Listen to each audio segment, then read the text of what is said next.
اعوذ باللہ من الشیطان الرجیم بسم اللہ الرحمن الرحیم الحمدللہ رب العالمین والصلاۃ والسلام علی محمد وعلی آلہ وسلم۔ انشاءاللہ آج ہم سورہ ذاریات کے تیسرے رکوع کا مطالعہ کریں گے۔ حسب معمول اس سے پچھلے سبق کا مختصر سا خلاصہ جو کہ اسی سورہ کے رکوع نمبر 1 اور 2 کے بارے میں ہے۔ پہلی بات، اللہ تعالیٰ نے اس کائنات کے معاملات کو چلانے کے لیے ایک انتہائی احسن انتظام ترتیب دے رکھا ہے، اور اس کائناتی نظام کے کارندے اس پوری دنیا میں پھیلے ہوئے ہیں اور اپنی ذمہ داریاں سر انجام دے رہے ہیں۔ دوسری بات، ہم سب لوگ اللہ تعالیٰ کی ایک بہترین مخلوق ہیں، اور ہمیں سب مخلوقات سے زیادہ صلاحیتیں حاصل ہیں۔ ان صلاحیتوں کا قوانین ربی کے تحت استعمال کرنا خیر کا، جبکہ اس کے اپوزٹ یا اس کے مخالف یوز کرنا شر کا باعث بنتا ہے۔ تیسری چیز، اللہ تعالیٰ کمال مہربانی کے ساتھ وقتاً فوقتاً اپنے محبوب بندوں کو مبعوث فرماتا رہتا ہے، تاکہ وہ اس کے بندوں کے اندر پائے جانے والے خیر اور شر کے شعور کو بیدار کرے۔ نبیوں اور رسولوں کے ذمہ پیغام حق پہنچا دینا ہے۔ وہ اس بات کے ذمہ دار نہیں ہیں کہ کون اس پیغام کو قبول کرتا ہے اور کون اس سے انکار کرتا ہے۔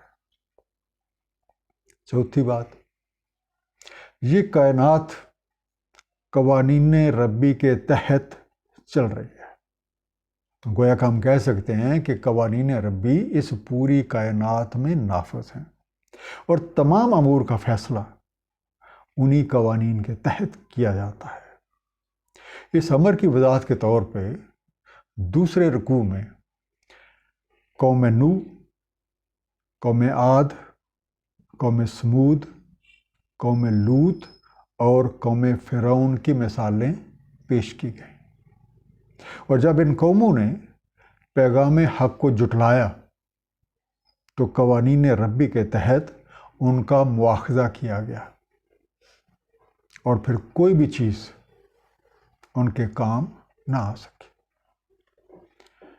ہمیں یاد رکھنا ہے کہ خیر اور شر کا انتخاب ہمارے اپنے ہاتھوں میں ہے۔ اللہ تعالیٰ کے ہاں تمام امور کا فیصلہ دین یعنی آئین اور قانون کے مطابق طے کیا جاتا ہے۔ اس دعا کے ساتھ کہ اللہ تعالیٰ ہم سب کو اپنے حبیب نبی پاک صلی اللہ علیہ وآلہ وسلم کی وساطت سے قرآن کریم کا صحیح فہم عطا فرمائیں۔ آئیے مطالعہ قرآن کا آغاز کرتے ہیں۔ سورہ ذاریات رکوع نمبر 3، جو کہ آیات نمبر 47 سے لے کے 60 پہ مشتمل ہے۔ وَالسَّمَاءَ بَنَيْنَهَا بِأَيْدٍ، اور آسمان ہم نے بنایا اسے اپنے ہاتھوں سے۔ وَإِنَّا لَمُوسِعُونَ، اور بے شک ہم اسے وسعت دیے جا رہے ہیں۔ وَالْأَرْضَ فَرَشْنَاهَا، اور زمین فرش بنایا ہے ہم نے اسے، یا فرش کیا ہے ہم نے اسے۔ فَنِعْمَ الْمَاهِدُونَ، تو کیا خوب ہم بچانے والے ہیں۔ لَمُوسِعُونَ وسع سے بنا، واو سین این، جس سے ہم وسعت کا لفظ بناتے ہوتے ہیں، پھیلائے جا رہے ہیں۔ surely expanding it, making the vast extent۔ الماہدون مہد سے بنا، میم ہے دال، ہموار کرنے، پھیلانے یا کھولنے والے۔ انگلش میں اس کا بڑا خوبصورت مفہوم ہے انفولڈنگ۔ انفولڈنگ ایک سرے سے شروع ہوتی ہے اور چیز بچھتی جاتی ہے، تو آہستہ آہستہ اس کی اگلی چیزیں سامنے آتی جاتی ہیں۔ اب ذرا غور کریں آیت نمبر 47 میں جس حقیقت کا اظہار کیا گیا ہے، اور آسمان کو ہم نے بنایا ہے اپنے ہاتھوں اور ہم اسے وسعت دیتے جا رہے ہیں، یہ بات 1400 سال سے پہلے قرآن کریم نے آسمانوں کے بارے میں یہ حقیقت بیان کر دی تھی، جو اب اس موجودہ دور میں ہمارے سامنے سائنسدان پیش کر رہے ہیں۔ اب نئی دوربینوں کی ایجاد سے پہلے کوئی بھی نہیں جانتا تھا کہ ستاروں کی تعداد کیا ہے، ان میں کتنی مسافتیں حائل ہیں، کیکشائیں کتنی ہیں، ان میں کتنے سورج ہیں، اور ہر سورج کے کتنے سیارے جو ہیں وہ گھوم رہے ہیں۔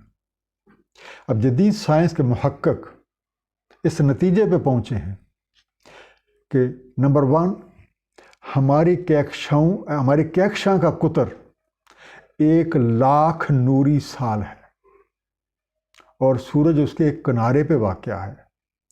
مرکز کیکشاں سے 30,000 نوری سال دور سورج اپنے مرکز کے گرد 150 میل فی سیکنڈ کی رفتار سے گھوم رہا ہے۔ دوسری بات، ہماری کیکشاں کے علاوہ 1 ارب اور کیکشائیں موجود ہیں۔ ان میں جو سورج کے قریب ترین ہے وہ 10 لاکھ نوری سال کی مسافت پہ ہے، اور جو بعید ترین ہے وہ 15 کروڑ نوری سال کے فاصلے پہ ہے۔ تیسری حقیقت جو سائنس جو بیان کر رہی ہے، ہر کیکشاں میں تقریباً 100 ارب ستارے موجود ہیں۔ چوتھی چیز، ہماری کیکشاں سے قریب ترین کیکشاں جو ہے وہ 20 لاکھ نوری سال کی مسافت پہ واقع ہے۔ یہ تمام کیکشائیں بڑی دوربین سے دیکھی جا سکتی ہیں۔ ہم اپنی آنکھ کے ساتھ صرف 4 کیکشائیں دیکھ سکتے ہیں۔ ہماری کیکشاں 19 دیگر کیکشاؤں کے ساتھ مل کے ایک گروپ بناتی ہے، اور اس گروپ کا قطر 50 لاکھ نوری سال ہے۔ اور چھٹی بات، یہ تمام کیکشائیں ہم سے بھی اور ایک دوسرے سے بھی دور ہوتی جا رہی ہیں، گویا کہ آسمانوں میں ایک زبردست توسیع ہو رہی ہے۔ فلک شناسوں کا متفقہ فاصلہ ہے that all the galaxies are racing away from us and from each other. That suggests that whole universe is expanding. وَإِنَّا لَمُوسِعُونَ، اور بے شک ہم ان آسمانوں کو وسعت دیتے جا رہے ہیں۔ اب خود دیکھیں یہ کتنی حیرت انگیز بات ہے کہ یہ حقیقت آج سے 1430 سال پہلے، جب عربوں کے پاس کوئی فلک بینی کا آلہ موجود نہ تھا، قرآن کریم نے ایک ایسی بات کہہ دی جس کا انکشاف 1948 کے بعد کوئی پیلو مار کی دوربین نے کیا کہ یہ کائنات پھیل رہی ہے۔ وَمِن كُلِّ شَيْءٍ خَلَقْنَا زَوْجَيْنِ، اور ہر شے کو ہم نے خلق کیا ہے 2 رخوں پہ۔ لَعَلَّكُمْ تَذَكَّرُونَ، تاکہ تمہیں یاد دہانی ہو، تمہیں یاد آ جائے کچھ۔ فَفِرُّوا إِلَى اللَّهِ، تو دوڑ چلو اللہ کی طرف، جلدی سے چلو اللہ کی طرف۔ إِنِّي لَكُمْ مِنْهُ نَذِيرٌ مُّبِينٌ، میں تو تمہارے لیے اس کی طرف سے ایک خبردار کرنے والا ہوں کھول کے۔ میرے ذمہ تو صرف پیغام حق پہنچا دینا ہے۔ زوجین، زوج سے بنا۔ زوج کا معنی پیر بھی ہوتا ہے، کپل بھی ہوتا ہے، اور 2 رخ بھی ہوتا ہے۔ جب آپ پیر کہیں گے تو 2 رخ بھی ہوتا ہے۔ فَفِرُّوا، فرار سے بنا۔ رے فرار ہو جانا، بھاگ جانا۔ بس جلدی سے نکل پڑو، فوراً کوچ کرو، سو فلی۔ اب ذرا غور کریں، آیت نمبر 49 میں کوئی محض مرد و زن کا ذکر نہیں ہے، یا کچھ جانوروں اور پودوں کا ذکر نہیں ہے، بلکہ اس کائنات میں پائے جانے والی تمام اشیاء کا ذکر ہے۔ حضرت خواجہ شمس الدین عظیمی رحمۃ اللہ علیہ اس آیت کا مفہوم کچھ اس طریقے سے بیان کرتے ہیں: ہر فرد دو پرت سے مرکب ہے. ایک پرت ظاہر اور غالب ہوتا ہے، جبکہ دوسرا مغلوب اور چھپا ہوا ہوتا ہے. عورت بھی دو رخوں سے مرکب ہے اور مرد بھی دو رخوں سے مرکب ہے. عورت میں ظاہر وہ رخ ہے جو صنف لطیف کے خد و خال میں نظر آتا ہے، اور باطن رخ وہ ہے جو ہماری آنکھوں سے مخفی ہے. اسی طریقے سے مرد بحیثیت مرد کے جو کچھ نظر آتا ہے وہ اس کا ظاہر رخ ہے. اسی طرح کائنات کو جب کسی بھی زاویہ سے دیکھا جائے تو وہ دو رخوں پر نظر آتی ہے. ایک رخ خد و خال پہ مشتمل ہے اور جبکہ دوسرا رخ حرکت پہ مشتمل ہے. خد و خال مکان اور خد و خال کا ظاہر ہونا، غائب ہونا، پھر ظاہر ہونا، پھر غائب ہونا، یہی جو تسلسل ہے، یہ مسلسل غیب اور ظہور کا عمل مکان اور زمان ہے. Time and space. زمان وقت ہے اور وقت نظر نہیں آتا، لیکن چشم بینا دیکھتی ہے کہ وجود حرکت میں ہے. ہر وجود حرکت میں، جو بھی زندہ ہے وجود وہ حرکت میں ہے. کائنات میں اللہ کی تخلیق کا کوئی رخ زمان کی حدود سے باہر نہیں ہے. زمان و مکان کو دو حواس سمجھا جائے تو کائناتی نظام میں دونوں حواس بیک وقت موجود ہوتے ہیں، لیکن ایک رخ غالب اور دوسرا مغلوب ہوتا ہے. غالب اور مغلوب کی ترتیب سے ہی شعور کی تعمیر ہوتی ہے. ایک شعر ہے بڑا خوبصورت: احوال و مقامات پہ موقوف ہے سب کچھ، احوال و مقامات پہ موقوف ہے سب کچھ، ہر لحظہ سال کا زمان اور مکان اور. کائناتی وسعت اور اس میں پائی جانے والی موجودات اور شعور انسانی کی لگاتار ترقی کے اس تذکرے کا مقصد ہمارے ذہنوں کو اللہ تعالیٰ وحدہ لا شریک کی طرف متوجہ کرنا ہے، تاکہ ہم اپنے مقصد تخلیق کو جان کر اس کی تکمیل کے لیے اپنی پوری کوشش کریں. جیسا کہ آیت نمبر 50 میں ارشاد ہے: فَفِرُّوا إِلَى اللَّهِ، کہ جب صورتحال یہ ہے کہ اتنی وسیع کائنات کا خالق اور مالک حقیقی اللہ تعالیٰ ہے، اسی کا سب کچھ ہے، تو حق ابدیت بھی اسی کا ہے. کہ لازم ہے کہ اس اللہ کی طرف متوجہ ہوا جائے اور اسی کی طرف پہنچنے کی کوشش کی جائے.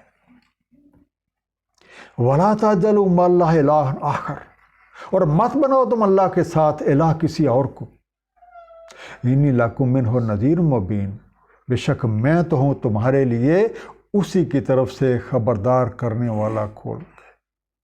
کذالک، اسی طرح سے، مَا أَتَى الَّذِینَ مِن قَبْلِهِم مِن رسول، اسی طرح سے نہیں آیا جو رہے ان سے پہلے کوئی رسول، الا قالوا، مگر انہوں نے کہا، ساحرون او مجنون، یہ تو جادوگر ہے، یہ تو ساحر ہے، یا پھر یہ کوئی مجنون ہے. یہ بھی یہی کچھ کہہ رہے ہیں اور ان سے پہلے والوں نے بھی یہی کچھ کہا تھا. تجالو، جال سے بنا، تم کر بیٹھو، تم بنا بیٹھو، تم ٹھہرا لو. یو میک اور یو ٹیک. اللہ تعالیٰ کی طرف جستجو کرتے ہوئے یہ دھیان رکھنا ہے کہ اللہ تعالیٰ ہمارا خالق اور ہمارا مالک حقیقی ہے، اور اس کا حق یہ ہے کہ کسی کو بھی اس کی ذات یا صفات میں شریک نہ ٹھہرایا جائے. وہی لائق ابدیت اور وہی لائق حمد ہے. ہمیں یاد رکھنا ہے کہ اللہ کے رسولوں کے ذمہ صرف پیغام حق پہنچا دینا ہے. رسولوں کے پیغام حق کو جھٹلانا اور ان کی تصدیق کرنا انتہائی جہالت اور سرکشی کی علامت ہے. یہ حقیقتاً آپ اس رسول کے ساتھ نہیں، بلکہ جس کا وہ پیغام ہے، آپ اس کی تصدیق کر رہے ہیں۔ اتواصوا بہ، تو کیا یہ وصیت کیا انہوں نے اس کی؟ کیا وہ جو پچھلے تھے، جو ان سے پہلے تھے، ان کے ماں باپ تھے، ان کے آباء و اجداد تھے، کیا وہ یہ ایسی کوئی وصیت کر کے گئے ہیں کہ جس کے اوپر یہ چمٹے ہوئے ہیں؟ بل ہم قوم طاغون، نہیں، بلکہ یہ خود ایک قوم ہے سرکشی والے، یہ خود باغی ہیں، یہ خود سرکش ہیں۔ فتولی عنہم فما انت بملوم، سو بے التفاتی کریں ان سے تو نہیں آپ پہ کوئی ملامت۔ وذکر، اور یاد دہانی کرتے رہیں، انہیں یاد کرواتے رہیں۔ فإن الذکر، بے شک یہ جو یاد دہانی ہے، تنفع المومنین، مومنوں کے لیے بہت نفع بخش ہے۔ طاغون، تغی سے بنا، توئے غین سے، طغیانی کرتے ہیں، سرکشی یا باغی پن کا مظاہرہ کرتے ہیں، اپنے حدوں سے بہت دور نکل جاتے ہیں، ٹرانسگریسن، ریبیلیس۔ بے معلوم، لوم سے بنا، لام واو میم، راہ ملامت یا ملامت کیا جانا، کوئی الزام دینا، ٹو بی بلیمڈ۔ عام طور پہ دیکھا گیا ہے کہ اکثریت پیغام حق کو قبول کرنے سے انکار کرتی ہے، جس سے ایک تاثر یہ پیدا ہوتا ہے کہ شاید ان کے آباء و اجداد نے انہیں کوئی ایسی وصیت کر رکھی ہے۔ در حقیقت یہ طرز عمل غور و فکر کی کمی، عاقبت نااندیشی اور شیطانی پیروی کی وجہ سے ہے۔ جب بھی کوئی قوم اس طرح کے طرز عمل کا مظاہرہ کرتی ہے تو حق کے دائیوں کا ان سے منہ پھیر لینا یا ان سے آراز کرنا کسی طرح بھی قابل ملامت نہیں ہے، کیونکہ ان کے ذمے تو صرف پیغام پہنچا دینا ہے۔ بہرحال اس صورت میں بھی ضروری ہے کہ وہ بھلائی کا دامن اپنے ہاتھ سے نہ چھوڑیں، ان لوگوں کو کلام الہی سے، ان لوگوں کو قرآن کریم کی مدد سے یاد دہانی کرتا رہیں۔ ہو سکتا ہے کہ کسی کے دل میں اتر جائے کوئی بات، اور یہ یاد دہانی ایمان لانے والوں کے لیے تو بہرحال ایک نفع بخش ہے۔